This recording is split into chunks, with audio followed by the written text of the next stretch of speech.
Avropa İttifaqı tərəfindən Ermənistana yardımlar regionda münaqişə riskini artıra bilərmi?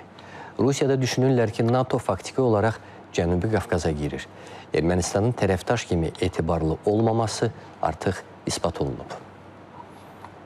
Qərb ölkələrinin Avropa İttifaqının Ermənistandakı missiyası vasitəsilə Rusiya obyektləri, eləcə də region dövlətləri ilə bağlı kəşfiyyat məlumatları topladığını ehtimal etmək üçün əsas var. Bu sözləri Rusiya Xarici İşlər Nazirinin müavini Mikhail Galuzin deyib. Diplomat bildirir ki, Avropa İttifaqının Ermənistandakı missiyasında Kanada nümayəndələrinin görünməsi NATO'nun Cənubi Qafqaza de facto daxil olması deməkdir. Qərb, Rusiya, İran və Türkiyənin maraqlarına zərər verərək regionda möhkəmlənməyə çalışır. Missiya isə hesabatlarını birbaşa Brüsselə göndərir və erməni tərəfi ilə ümumiyyətlə bölüşmürlər, deyə Galuzin bildirib.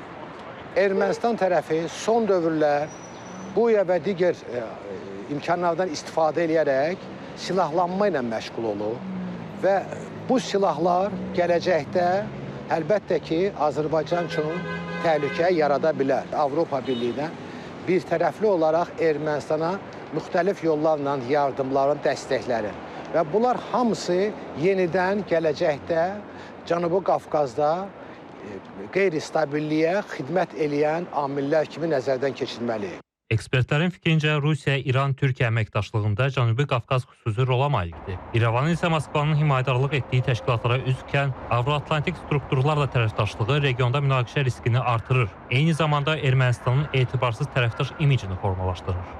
Onlar Avropa İttifaqına yaxınlıq edirsə, deməli gərək Avro-Asiya birliyindən çıxsınlar.